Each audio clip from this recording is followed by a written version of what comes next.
Welcome to Unmasked. Our guest this episode is actor, composer, and musician Ari Lehman, who is best known for playing the very first Jason Voorhees as a child in the original Friday the 13th from 1980. He was 15 at the time and portrayed the boy in the lake. And since 2004, he's led the horror rock band First Jason. And he's here with us tonight, fully prepared to be unmasked. Welcome, Ari. Welcome to the show. Good to have you here. Bob, how are you? I've got my sword ready to attack. Ready to attack. Yes. So, He's armed and dangerous. Ari Lehman, the first Jason Voorhees. Ari Lehman rhymes with demon, and I'm very happy to be unmasked. Thank you for being here. It's a pleasure. Such an honor having you. My goodness. I've seen you at conventions once or twice. I never had the opportunity to get to meet you, so this is really an honor for me. It's good to have you here. Thank you so much. Would you ever imagine those few seconds on screen would bring you down this road all this time, way back when? It's amazing, Oh right? my God. Especially not all the way back in 1980. I mean, we shot it in 1979, and but I do hasten to point out that if you were to divide the brief moments that I was on screen by the number of people that I've scared in these 46 years, I think it would be a Guinness Book of World's Record for the most people scared the least screen time. It's considered one of the greatest jump scares in film. It's really surprised everybody. Well, yes, thank you. Of course, it was the work of Tom Savini, Sean Cunningham, the director of photography, who people rarely mention, Barry Abrams, and of course, the great Adrian King, who I dunked in the icy waters of Crystal Lake. Yes, you did. So, I just found out in research, and I didn't know this, that it was Tom Savini that made the end of the movie because it wasn't going to go anywhere. It was just going to end, and then he said we should have you pop out of the lake and have that dream sequence. Is that correct? Well, exactly right. There's a little more drama to it. In fact, Sean Cunningham submitted the film Friday the 13th to Paramount Pictures in August of 1979, and it did not contain the final sequence where little Jason comes out of the water. And so it just had little Jason drowning in the flashback where Mama Voorhees says, he was my only son and today is his birthday. He wasn't a very good swimmer. So Paramount Pictures initially passed on Friday the 13th. And for several months, it was up in the air. It was Tom Savini that suggested the ending sequence with little Jason reemerging in a somewhat transmogrified form to grab poor Alice and dunk her down. Yes, there you have it. So this scene you see right here, and as you can see, guys, so we wrapped in August of 1979. This was shot in October of 1979, as you can see from the autumnal foliage there. This isn't, it's supposed to be June, guys, before Alice goes to summer camp. She's supposed to be just arriving at summer camp, but no one ever seems to notice that part. But yeah, oh, that water had to be cold. You know, I don't remember it being so bad. Again, I was 14 years old. I was gung ho. I was very into it. I think Adrian, though, because it took 2 takes, and the second take, which you see in front of us, you can actually notice that she's had her hair blow dried a little bit because she actually fell out of the water on the first take. It wasn't her fault, though. I'll explain to you what happened. So again, when Paramount Pictures saw this ending, they loved the film. They say it's like a whole new film with this ending. They also had done some things with the soundtrack, to be honest. And so they released Friday the 13th in 800 theaters across the country on the same day because they were so excited about the ending, but they didn't want people to tell each other, about the ending. So that's why the impact of Friday the 13th was so immediate. They had there was unprecedented release, and Sean Cunningham likes to joke. He says, "Well, it was a good movie, but it had great distribution." So that's what you know. Yeah. Um, but we didn't have Donald Pleasance or Jamie Lee Curtis, right? Like Halloween did, but this final scene has so much to do with the initial success of Friday the 13th and also of people's love of Jason. Because Yeah. here's this child, an indomitable child who comes back from the grave to avenge his mother's death, although he fails completely because she wakes up in the hospital. But the way that this is the second take. So you see, in the first take, which you could see if you watch the scene again. Um, um, so you'll see this shot, and then it goes in tight for a kind of greener close up, and that close up where you see poor Alice, she looks back and she just makes this face like she's Mhm. horrified. Well, that's because Sean, knowing full well that Adrienne King, a great actress, was waiting for him to say action. Yes. So he says to me, Ari, go out in the water. The cameras are rolling. Just wait, look up, wait for the bubbles to clear. He says, you wouldn't be able to hear me say action anyway. You're underwater, right? So, so wait for the bubbles to clear. That's action. He literally said, you're the director in this scene, Ari. Like it was the perfect thing to say to a little kid. So Perfect. Mm. I walked out there. I did exactly what Sean said. He said, when the bubbles clear, just come out of the water and grab Adrienne, which I did. And I was in midair and I looked down and I realized this nice lady that I've never met before had no idea what was going on. And she looks back and sees this horrible makeup for the first time, and she just and where her facial transition, that's where they cut it. Okay. Uh, Now the poor gal fell out of the boat, turns around and says to me, you jumped the gun. He didn't say action yet. And of course I'm looking at the Sean, and I kept my mouth shut, being a good trooper as I am. But yeah, so really, I mean, it was kind of unfair to Adrienne when you think about it. Yeah. Although, to her credit, yes, it was a bit unfair in all truth. Um, Maybe a little unfair to me in the sense that they didn't tell me, oh, here, go through this. But in the end, so then they set up for the second shot to do that take, and Sean Cunningham has a very dry sense of humor. He said, okay, we're going to do another take, Ari. Please don't manhandle our actress this time. He tells me not to man. Oh my God. Well, I know I saw it in the theater when I was a kid for the first time, and when that scene happened, nobody saw it coming. And I got to be honest, I jumped 3 feet out of my seat. It got me real good. Well, they used all the tricks in the book. The policeman shows up and parks on the beach. He gets out. He's like, "Are you okay?" And just the whole scene begins. It's the morning with yeah. the water and the The sky. music. Sing this nice music by Harry Manfield. You think it's all over. Oh, thank you so much.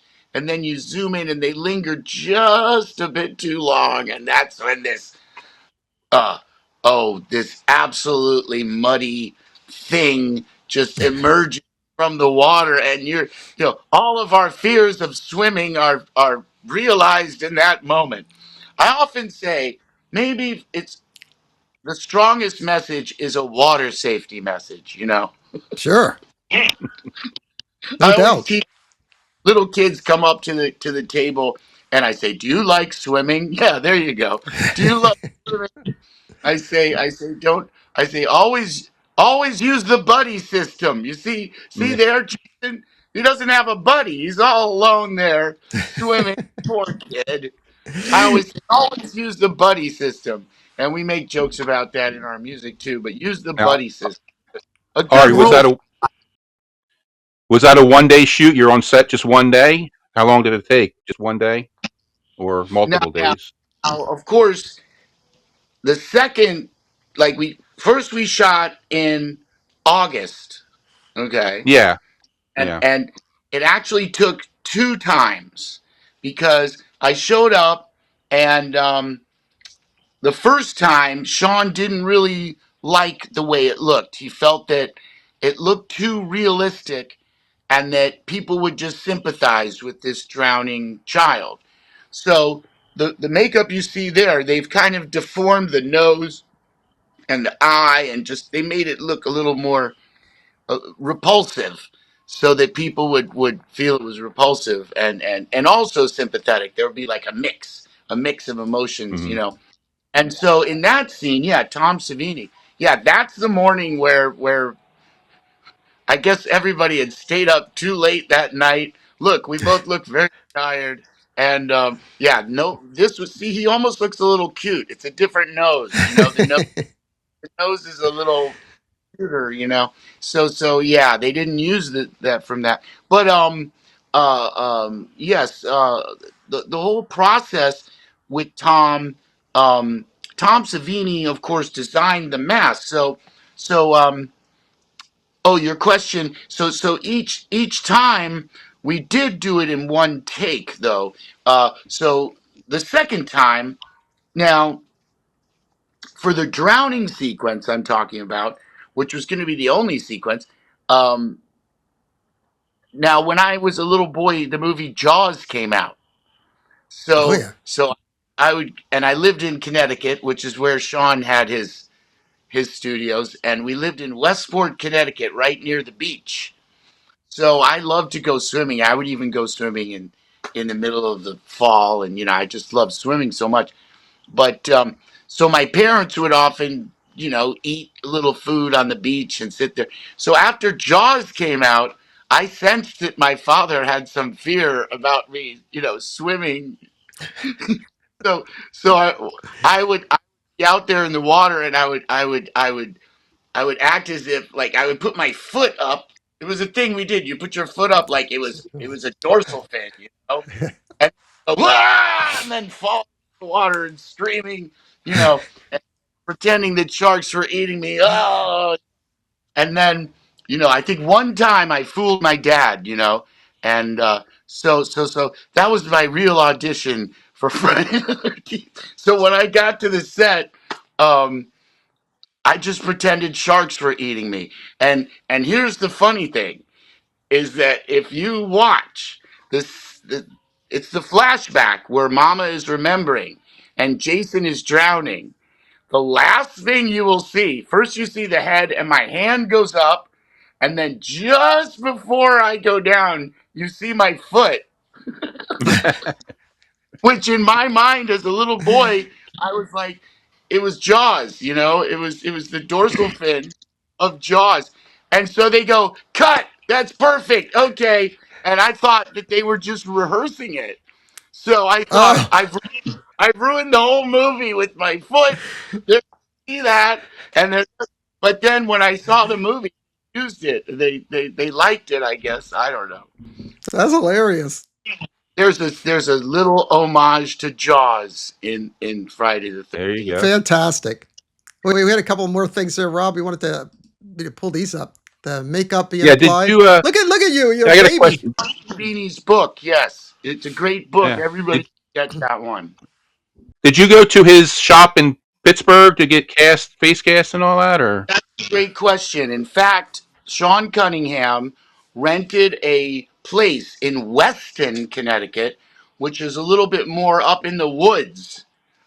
And let me tell you, that became a little rowdy party zone. He had a little studio up there, and he had his like Vincent Price and Boris Karloff and the busts, of Yeah. of all the great, um, horror Horror actors. icon. Yeah. Yeah, Lon Chaney, the bust of Lon Chaney, and you know, and Bela Lugosi, and and he had a pet chinchilla that he kept in the Really? place, and yes, and so it was Tom and Tasso Stavrakis, and the two of these guys, they were awesome.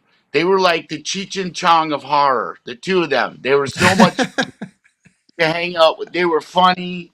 They had these big mustaches. They were like, it was the 1970s, guys, and it was such a different world. And I remember every minute of it. Like, for instance, there was so much horsing around that the first time we did um, it was a mask that was made with it's Alginate. like thank you, sir. Alginate, exactly correct. It was an alginate mask, and There's our resident special effects man. yeah, no, it's exactly. I was trying to remember. It was like something, some swamp plant. No, Yeah. algae, exactly. Algae. Yeah. So so the first time somebody must have said something, and I must have laughed because we took it off, and the mask had a little smiley laugh on it, and we're like, "Oh no, no, this won't do," you know. So Tom Savini thought, "How am I going to get Ari to sit still, perfectly still?" You know, I had to have the straws up my nose to breathe for about, I don't know, half an hour, but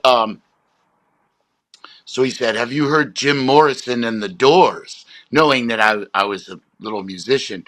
And I said, "Oh, yeah." And he said, "Well, what about this album?" And he put on "People Are Strange When You're a Stranger." He literally put the record on. And I just Perfect. sat transfixed listening to that whole album side. And he came in and it was perfect. That's awesome, man. That's That's cool. great. We were having the day would start early. We would do a lot of work, but also there was a lot of fun going on. He had all kinds of like BB guns and like dirt bikes, and it was it was kind of cool. And for a 15-year-old kid, that had to be a blast.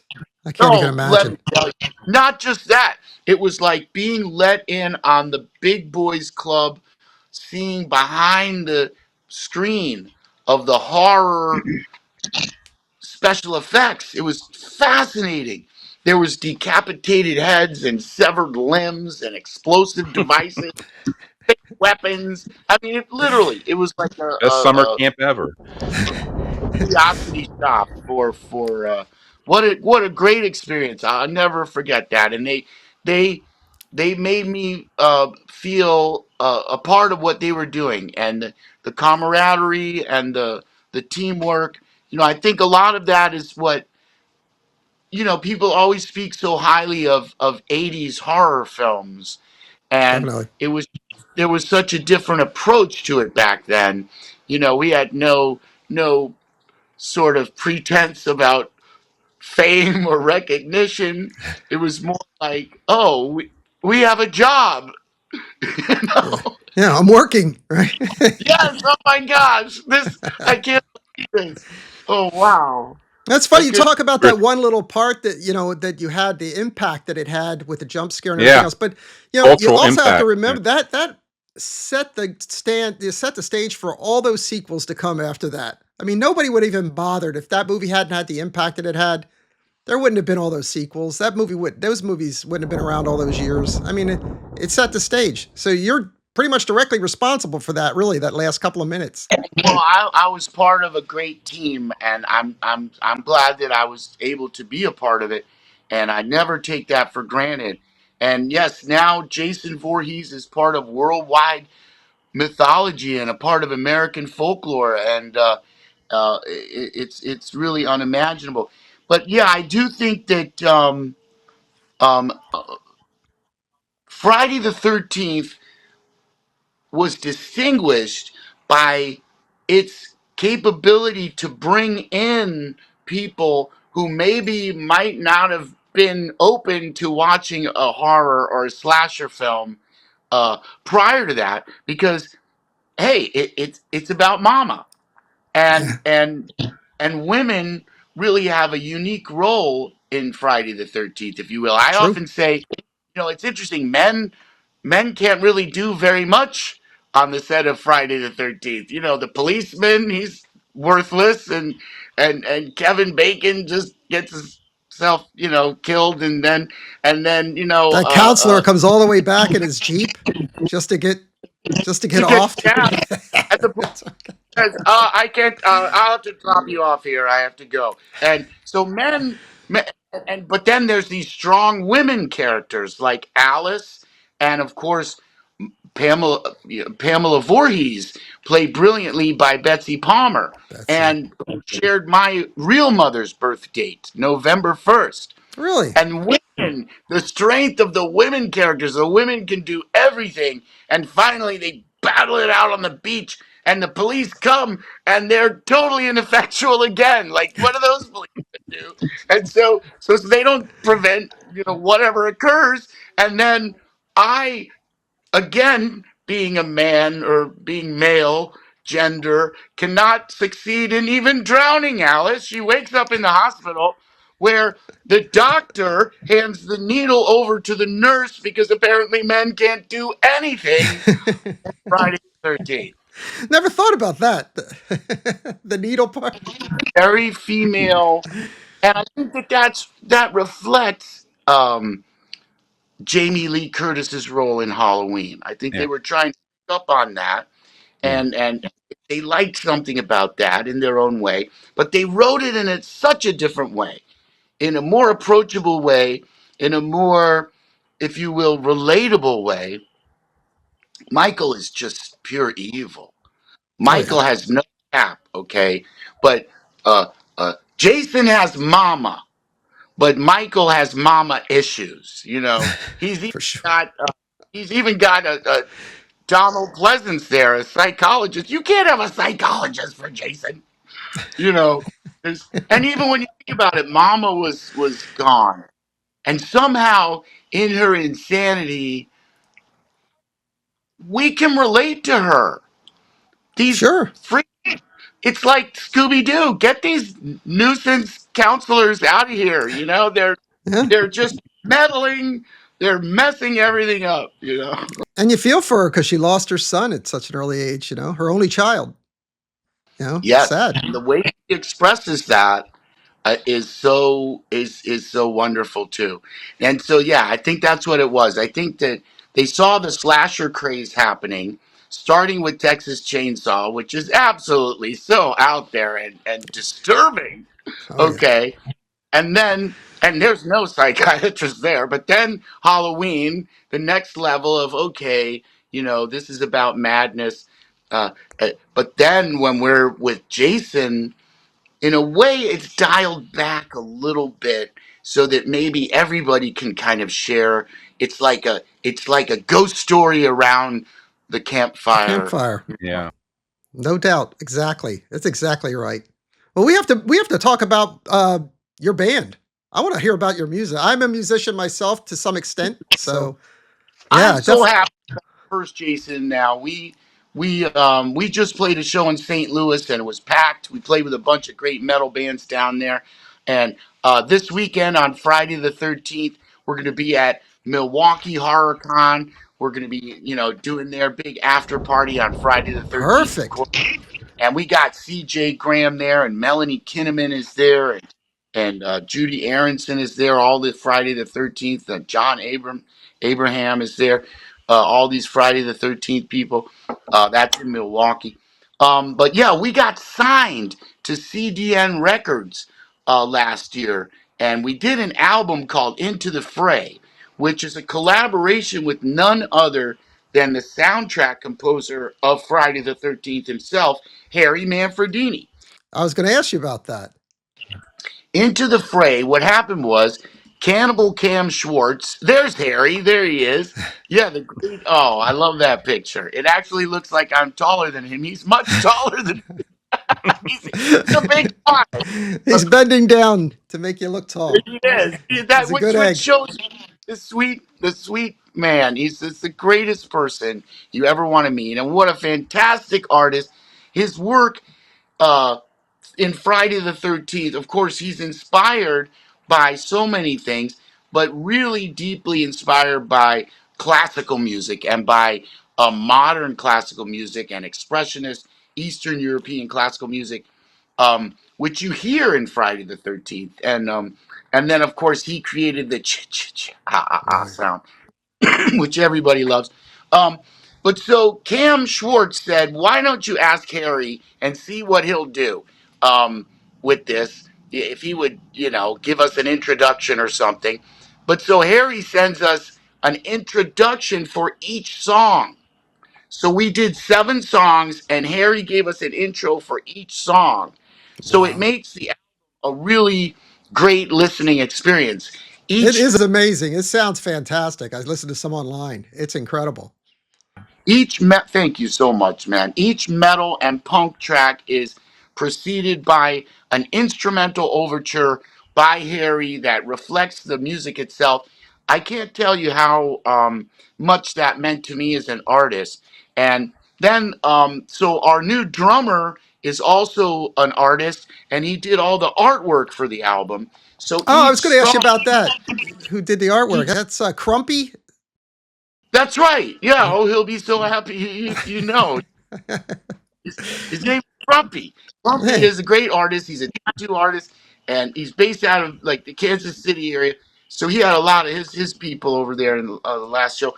And yeah, there's the artwork. That's the album cover. It's basically Jason um, um, attacking an army of demons. awesome. He's yes, into the fray, into the fray. And we've got some great songs on there. There's a song called "On My Feed," which is about uh, you know the internet and all of its dangers. And there's there's a song called "Kill Count Zero," which we talk about Jason, and then because little Jason, of course, has no actual kill count, so kill count zero, and we've got a song "Into the Fray," and Don't which you, which Ari? people Don't you dig. have a new video dropping on Friday the 13th for Foul Deeds? That's exactly right, man. Thank you for We do our reminding me. homework. We do our homework here on the show. Yeah, I was going to lead up to that. Yes. Well, the song Foul D, I use the lyrics are from the Shakespeare play Hamlet because I saw the Laurence Olivier 1948 version.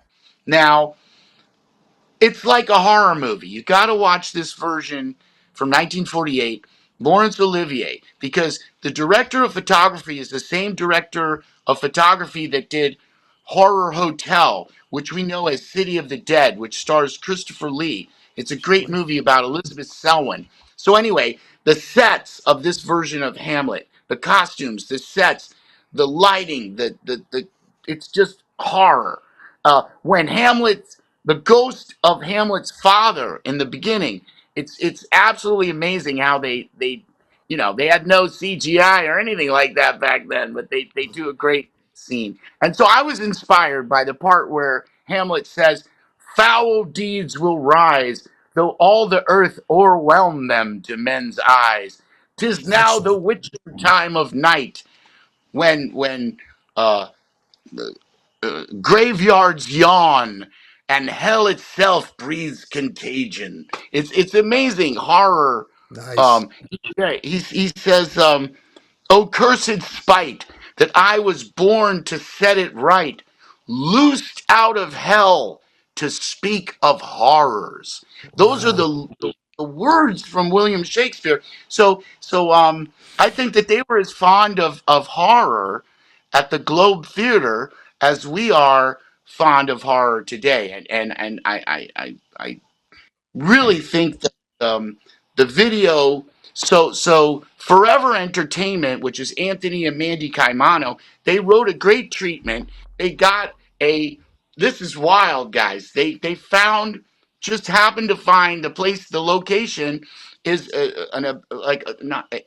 It's a beautiful old mansion in Pittsburgh, but a little rundown, but beautiful. it's actually an Airbnb for magicians now, and Really? yeah, so it's really cool kind of place, and all the old fixtures, and it was perfect, right? So, but since it was in Pittsburgh, I thought to myself, well, first I got Richie Vomit to come and play uh, uh, Hamlet's ghost, the King Claudius's ghost, which was incredible. Pardon me, yeah, the King's ghost, and so.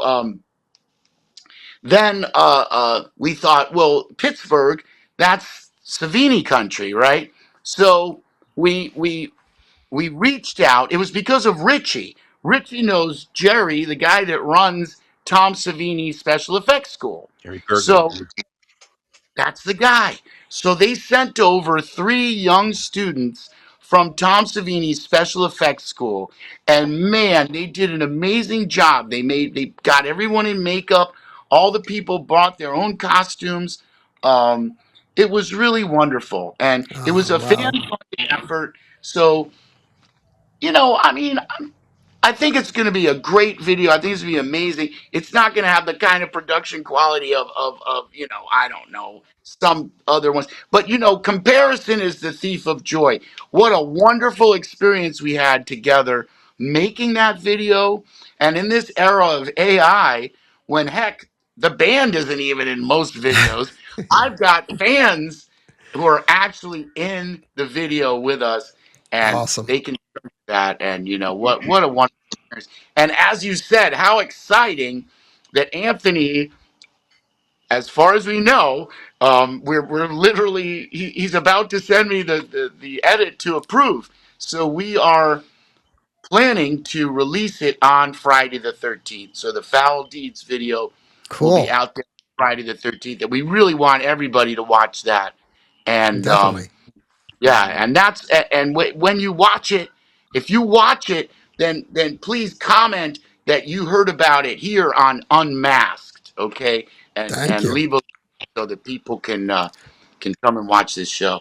Now, will we see that on your YouTube channel? On yours specifically, Yeah, or it'll be on the first First Jason? Jason YouTube channel and the Forever Entertainment YouTube channel. Yeah, I would have checked that. That sounds awesome. I got to check that out. Yeah, they did a great job. It's amazing. Yeah, and it's a great song. It's yeah, we're very I want to stoked. ask you about this, Ari, while we got you here. The keytar, man. It's killer. I mean, Yes, of course. it's such a Song. unique instrument when it comes to punk or metal. I mean, Yeah. I Well, mean I play heavy metal guitar. Yes, I do. But well, the way that happened was that, of course, I've been a keyboardist all my life, and I've been a pianist, and I studied at NYU, and I got a scholarship for jazz piano from Berklee School of Music. yeah, you're classically trained. A lot of people don't know that. But that's Well, really jazz. I mean, I had early classical training, but then it became apparent that I was more of a jazz musician because I jazz. was like improvising on over everything. So they gave me a pass, and I studied with some amazing teachers, also starting in Westport, Connecticut, and then in New York City.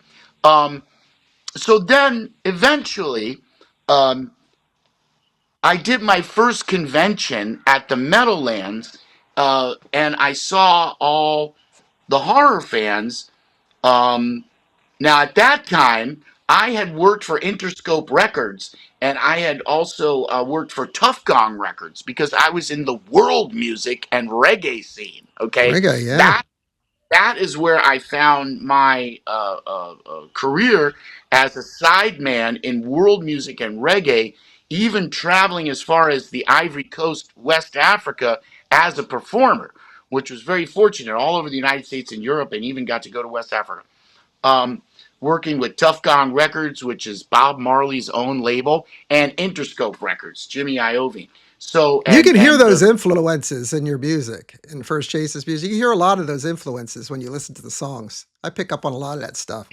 I think so too.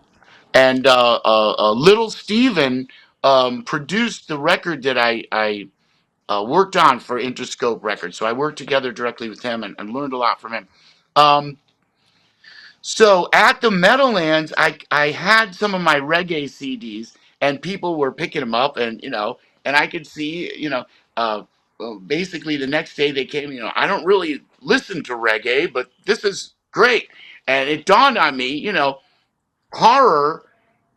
It's like metal and punk and horror just go together like this. Every They sure metalhead do. and every is a horror fan. That's 100%. So I began to develop this idea, which became First Jason. And initially, I was just fronting it and singing. Okay. Now at that time, um, the band Macabre was in a hiatus, and the bass player from Macabre, Nefarious, was working in First Jason. And he had seen me play piano, and he just kept saying, "Man, you got to bring a keyboard in. You got to bring a keyboard." But I just didn't think it looked punk or metal to be standing behind the keyboard. Yeah. Uh, so now you see this one that Roland made. It looks amazingly weaponized, and I love it. And even the red part, and now Crumpy did this amazing painting with the machete and mask and all the demons and everything. So, but prior to that, guys, I had been at a big convention, cosplay convention, and I found this really huge manga sword. And I put a guitar strap on this manga sword, and I duct taped a synthesizer to that, and that became the first machete guitar from way back, the initial machete guitar, um, which still gets a lot of love. But yes, that's how the whole guitar thing came about. And basically, what it is that I'm using the synthesizer guitar sounds, and then I put it through distortion pedals, like Hmm. distortion that heavy metal guitarists use. Yeah. So it takes a bit of attenuation, but it's so much fun to play heavy metal guitar. I can't tell you. I It, could it adds I so much to the sound. It really makes it a deep, heavy sound. It fills in all the gaps. It sounds beautiful. It really does. think Way it cool. has a like an organ and a guitar kind of blended. But Yeah. now I have to uh, point out that of course we have a great guitar player in First Jason, We and do. his name is Eddie Machete. Eddie Machete has I been love that. playing Jason I, for like I sense a theme. 15 years. You know? And Eddie Machete studied with Joe Satriani, and he's friends with Steve Vai. So he comes out of uh, Wow. that like Buckethead. So he's a extreme shredder, and we Wow. both like that kind of SVT '90s sound. So when we play together, it's got a really unique sound together. And so also in the band for over 10 years is on bass we have the indomitable bass amp, who is a St. Louis punk legend. He has his own radio show in St. Louis, and he's just an amazing character. I guess you could say he's the comic relief of First Jason, because he's a big guy who loves to laugh, and he loves, he brings that as, so he helps us from being too serious. And then Uh, then band recently, and he brought in the double bass drum sound, Double kick. Yeah. He's uh, and that added a lot. And also, he's just full of energy, and he has all the artwork he does, and he's so that made it a solid four piece. And I think that as we've been touring for many months now with that four piece, I really think that it's definitive. And the set that we have now is absolutely smoking. We brought in some of these new songs, and it's just off the charts. I mean, as musicians, we play the same songs, everywhere we go, but it's never the same because of the crowd, because of the right. energy. And when we can bring in a couple new songs, it adds such a vibe. And I'm just an eternal fan of live music. As much as I love movies and I watch a lot of movies of all kind. I'm really into like sci-fi horror. Like I love Blade, you know, Oh, and yeah, Yeah. great. I love Mad Max, you know. But my, I love Oh, those you'd super. be I perfect have for Mad Max. You get those you'd be perfect. movies, man. You'd be Just perfect. imagine making those. I'd love to be on it. Making those movies though. It takes such patience and it takes such, oh man, it's not the same standing at the edge of a stage with a band that's kicking ass and a crowd that's going nuts. There is nothing like it in the world, my friends, and uh, I will never ever take it for granted, and I'm so grateful that people have given us and been so open hearted and given us this opportunity to do it. So we are dedicated to bringing people fun, especially in this crazy time period when people need to be distracted and just come on, just come to a show and forget about everything for a couple hours and have fun and enjoy some kick-ass horror rock music. That's what music's all about, man. That's what it's all about. You well Yeah, put.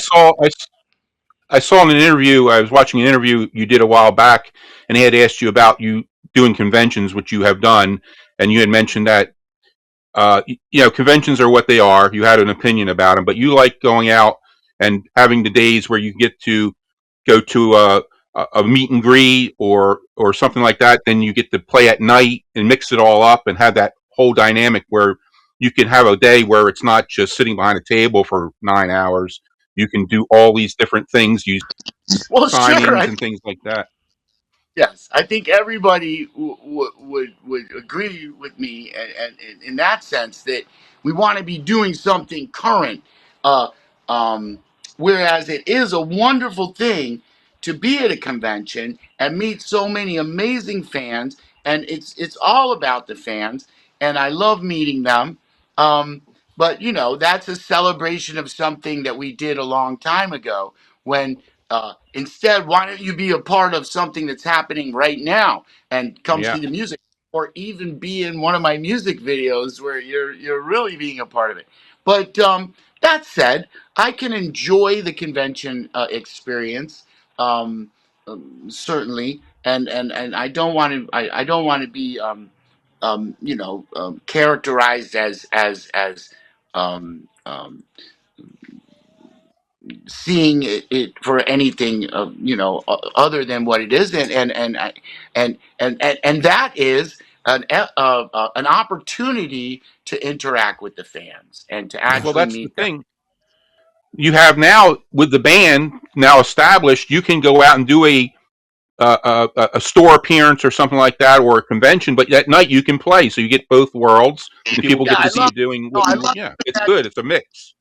Well, here's when the convention thing is done right, it's great.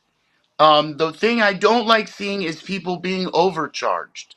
So, and that limits the opportunity for many people, or it makes it an True. awkward experience. So, um, at the toy shops, of course, there's no door fee and there's no parking fee, and you can bring your kids and everybody can have a good time. And I think that but I also think that I am a rock musician primarily. And there is a difference between the type of access that, somebody who's, a big actor in the acting union and all that. They have all kinds of rules about those appearances. And I'm free from all of that. So I don't even have There to you go. consider, and I certainly don't want to cast aspersion on any of my comrades or any of the establishments, but I would like to invite people. Like, for instance, we're doing all kinds of, where were we were just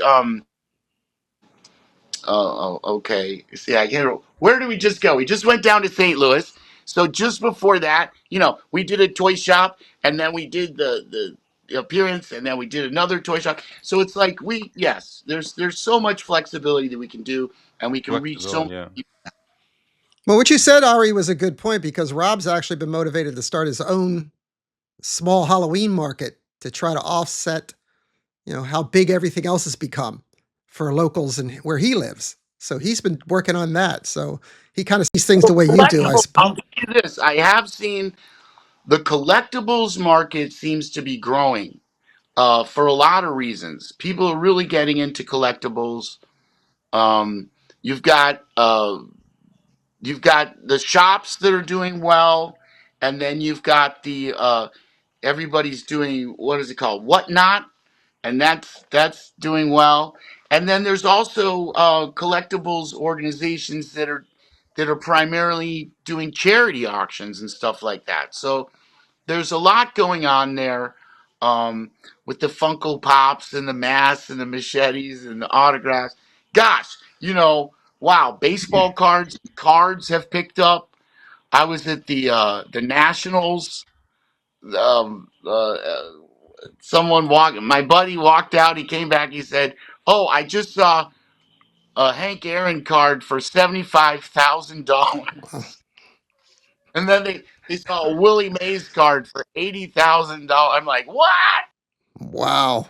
That's crazy. Huh? Baseball card. Collectibles are big. I think you know what it is, guys, is that people, everything virtual, everything online, everything digital, just holding something in your hand that hero of yours, or some woman or man that you admired so much. I mean, um, I'm a fan of the great Buffalo Bill, the original, not from Silence of the Lambs, but the original Buffalo Bill, who for some reason is misunderstood today. But he was the original.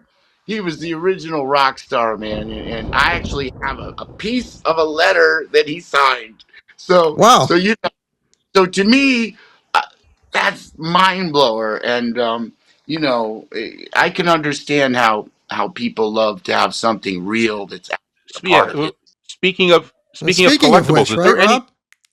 or is there anything of you as the child from the movie that's a collectible? I've never seen anything. Is there any NECA figures or anything out there floating around? I don't. They never Oh made yeah, anything of you. no, it's a good question. They did one which was Mama and the little boy together.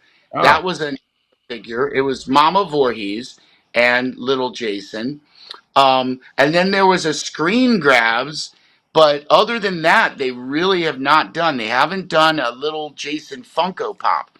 But there's hope on the horizon, guys, because as you know, they have completed filming the first season of Crystal Crystal Lake, Lake. Yeah. yeah. which uh, going to be on Peacock, and it's a television show. It stars Linda Cardinelli, who was Velma in Scooby Doo, and Scooby she Doo. plays the new Pamela Voorhees, or the young Pamela Voorhees, Mm. Awesome. which is very exciting. And they're going to depict, of course, little Jason again. So that may lead to more interest in the little Jason They character. they got to. All right, they I got to will. put you in that. They got to put you in that show. Maybe play a bartender or something. Just mix you into the. Be fun to see in there somewhere. Well, I do play a bartender in a bunch of fan films and a bunch of indie horrors. And though I don't drink, I am a good bartender. But um, no, no, no. They would put me in there, except that the hitch is then they've got to put everybody in there. If they Yeah. put, oh my gosh, everyone, come on, you put Ari in there, you put me in there. And I'm not in the acting union, guys. So I'm not even really Yeah. kind of in for that. But Yeah. Kevin Bacon will be kicking and screaming to get back in on it. On oh, but he just did something, didn't he? Just do something. He was just in Yeah, he did a something, and horror they movie. they said it was really good. So there Yeah. you go. And Oh wait, we wanted to show off. You were talking about holding things in your hands, Rob. Do you want to show off your prized possession Oh. there? Here, wait, Oh, check I. this out. Yeah, I have.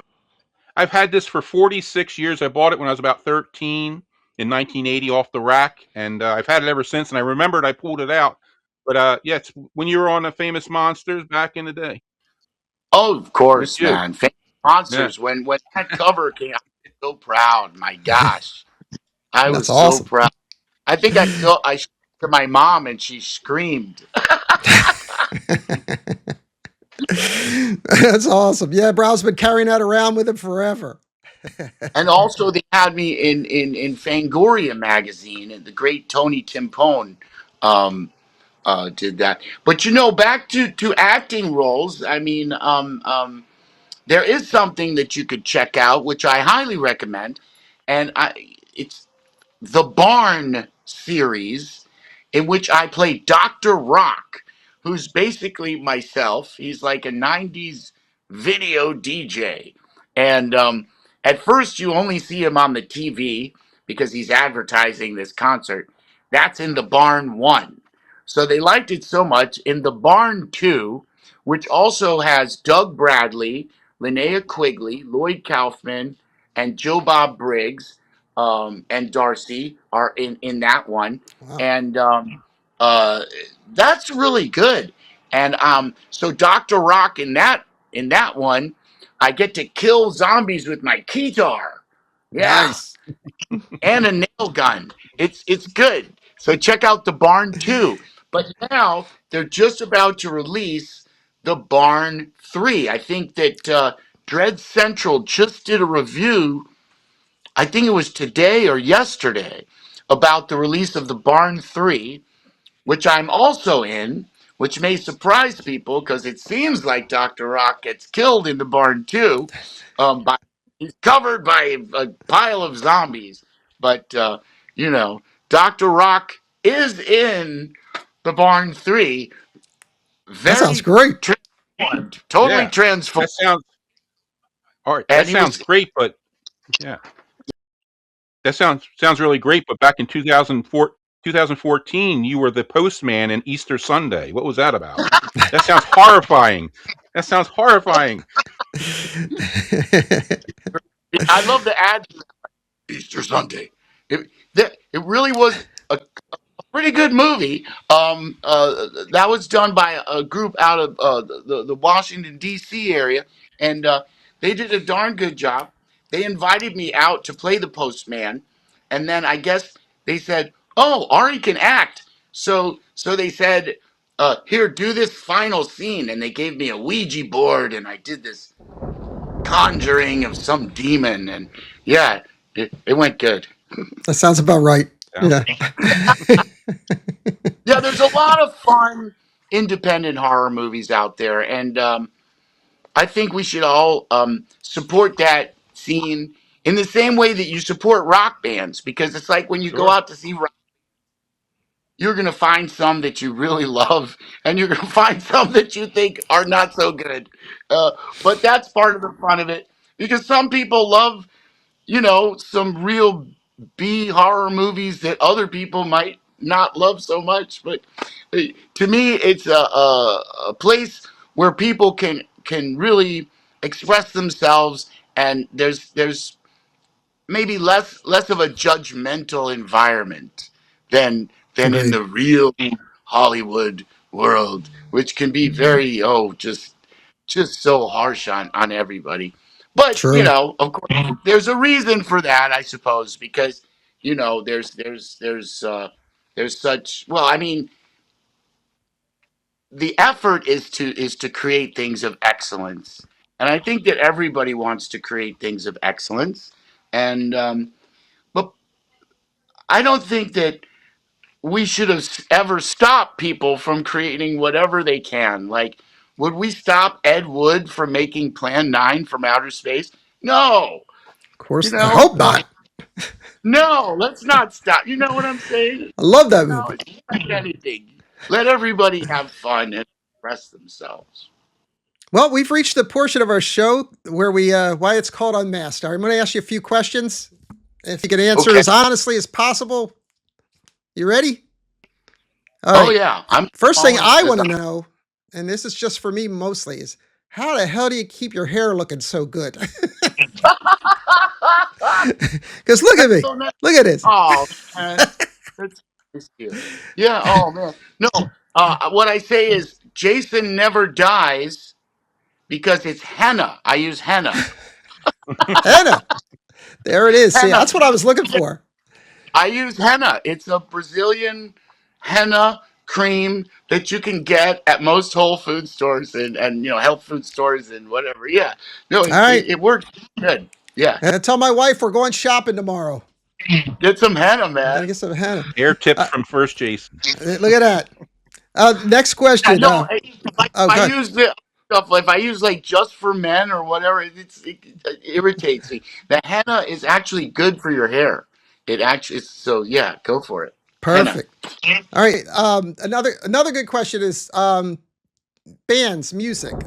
Since you're in First Jason, is there some sort of music or band that you really enjoy that people may be surprised to find out about? The people would be surprised to find Yeah, out about.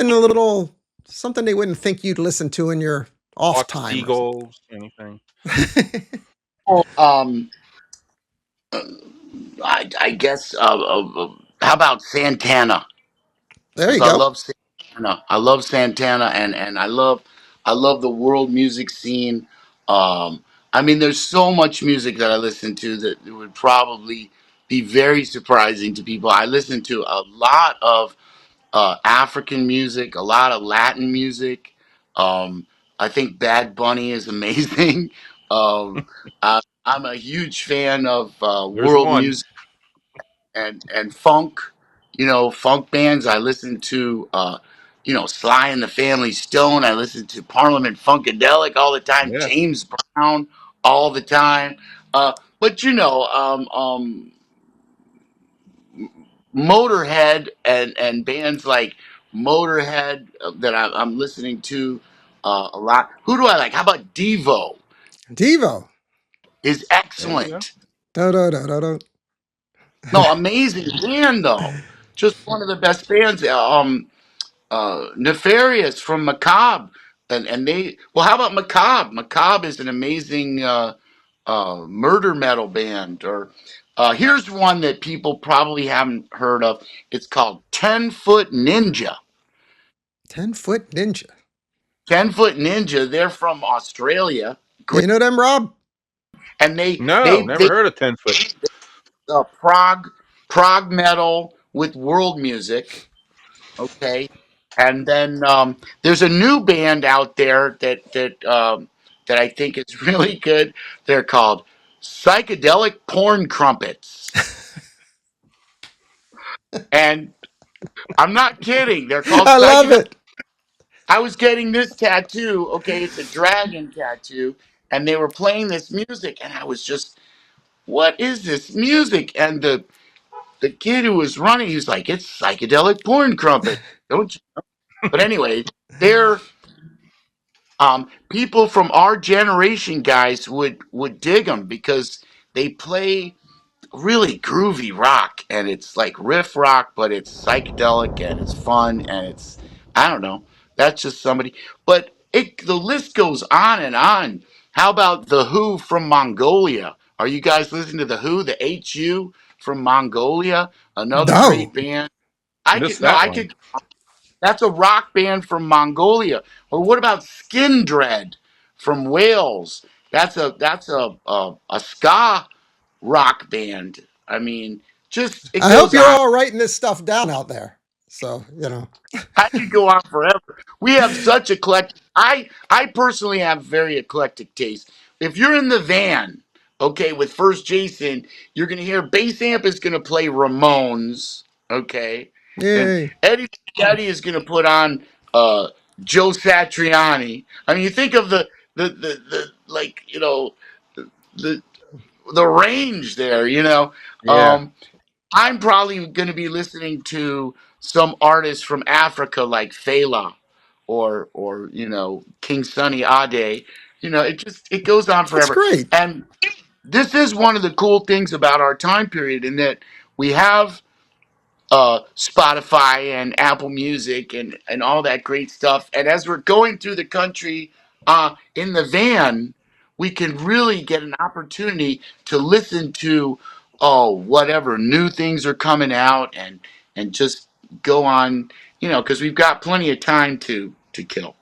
Oh yeah, yeah. I do that on Apple Music. I'm always on there looking for something new, try to see what's happening right now, learn something, pick up on something new. None of the stuff you mentioned, though. I don't know.